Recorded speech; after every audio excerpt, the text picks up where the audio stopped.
Aquí inicia La Fosa Escéptica, un lugar para ejercitar la mente, con Alfonso Villalpando.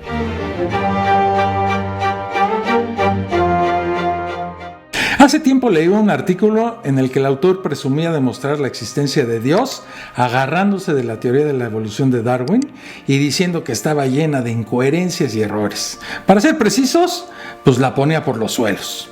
Miren, yo no soy biólogo ni científico, pero por lo que he podido informarme, pues esa discusión darwiniana está superada hace mucho. La evolución es un hecho indiscutible y punto.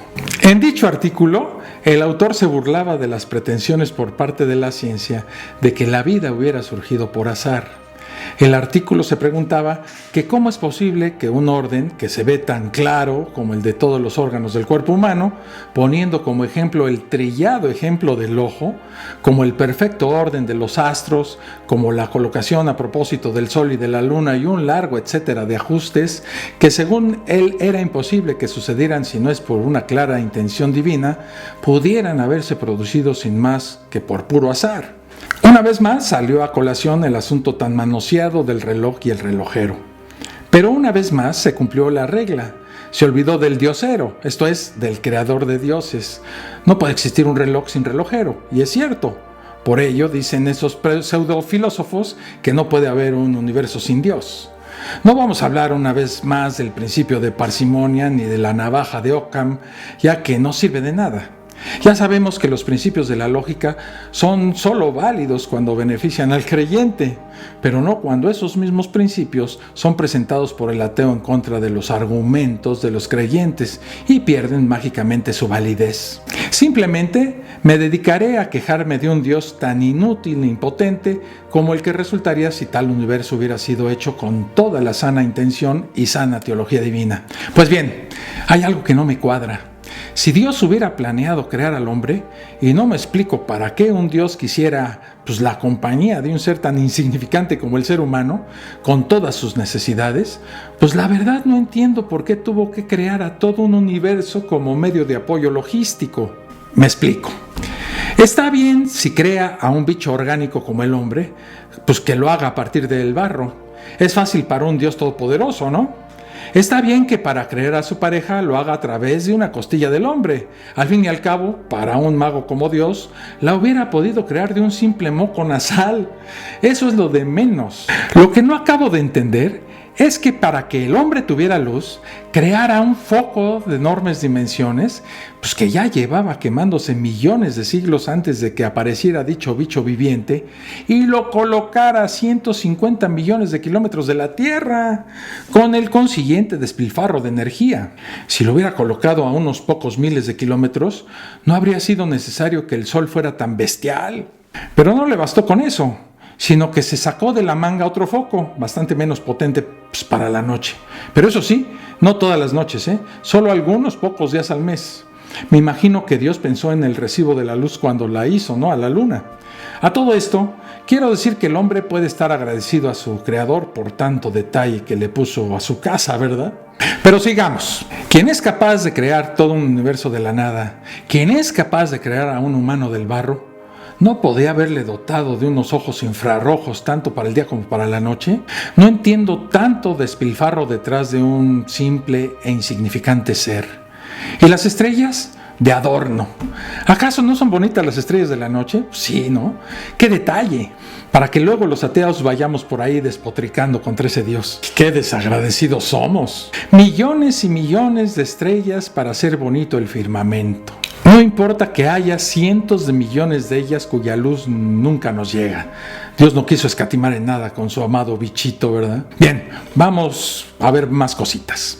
No debemos olvidar que ese mago creó al hombre del barro y al barro de la nada. Pues a este Dios tan amoroso con su creación, no se le ocurre otra cosa que hacerlo venir al mundo desnudo y sin casa, ni automóvil, ni barco, ni avión, ni nada. El hombre tiene frío, pero eso sí, el mago le proporciona fieras con piel de oso y para robar esa piel, pues primero hay que quitársela al oso, ¿no? ¿Y cómo? Pues persiguiéndolo, matándolo y desollándolo, con el peligro de que el oso haga exactamente lo mismo, pero con su creación, a la cual Dios se le olvidó darle pues una escopeta, un rifle, una pistolita, pues, o ya de plano pues un cuchillito, ¿no? Así que a afilar piedras y a ponerse bien con el Creador, porque el abrigo del oso podría salir caro. Claro, el oso también lo quería, ¿no? Al fin y al cabo pues era suyo y lo usaba para su propio frío.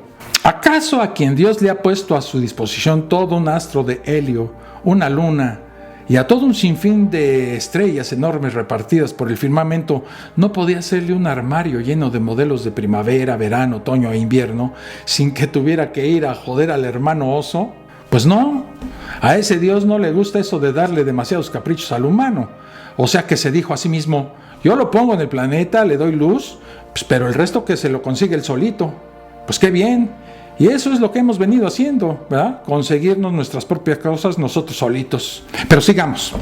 Si no le concedió una piel peluda como al oso, pues al menos no podía haberle hecho un clima primaveral todo el año para poder ir en pelotas. Claro, es que la inclinación del eje de la Tierra con respecto del Sol da lugar a las estaciones. ¿Y acaso un mago como Dios no podía haber hecho un planeta plano en lugar de esférico y cuya vertical no anduviera alocada como una piedra de demolición? Parece ser que ese mago sacó la Tierra de una tienda de artículos de segunda mano, ¿verdad? Pues con tantos dioses, pues no sería extraño que hubiera comprado algún planeta ya usado con varios millones de siglos en su haber. Claro, después de tanto girar, se comienzan a oxidar los tornillos y de ahí lo del eje inclinado. Hablemos ahora de la comida. ¿No se alimentan las plantas solamente de agua, luz solar y minerales? Pues al hombre lo jodió.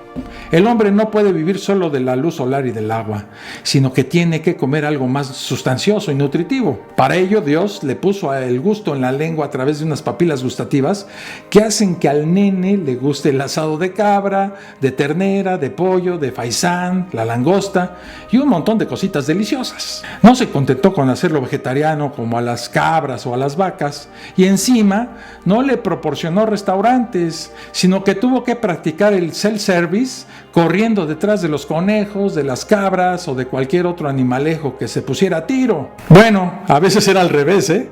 Empezaba el hombre corriendo detrás de algún bicho, pero como pues no se habían inventado los lentes, al estar el hombre cerca, pues era el bicho quien perseguía al hombrecillo, ya que ese mismo Dios no tuvo otra ocurrencia que crear a otros animalitos carnívoros, con lo cual se cambiaban los papeles y el bicho, que fue hecho a imagen y semejanza del Creador, pues era convertido en el menú por alguna bestia hambrienta. No sé, no acabo de entender la intención de ese Dios. Por un lado, derrocha enormes cantidades de energía creando todo un universo para su bichito. Pero luego le escatima comida o abrigo, le provoca enfermedades, pone en peligro su integridad física al tener que matar a bestias gigantescas, lo rodea de seres microscópicos que pueden acabar con él y un montón de peligros en este mundo creado a la perfección. Luego, después de todo eso, no se conforma con seguir creando hombrecillos del barro y mujercillas de sus correspondientes costillas, sino que se echa una siesta y les dice que lo hagan ellos. No se le ocurre otra cosa que crear un sistema de reproducción infalible. Y vaya que sí es infalible, ¿eh? Ya no corre detrás de las fieras, sino que ahora corre detrás de todas las féminas y la cabra que se ponga por delante. Y claro, sucedió lo que tenía que suceder, que de tanto correr detrás de las hembras, el planeta se pobló y se pobló y se pobló. Ahora somos demasiados, tenemos problemas muy graves y todo gracias a ese sistema infalible y divino. Y eso se llama teleología. Sí, esa que con toda intención creó el universo para un bichito insignificante. O sea, que todo el universo fue creado para el ser humano como una gracia divina.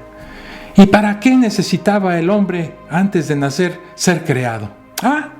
Esos son los misterios de Dios cuyos caminos son inescrutables. Hasta aquí este video.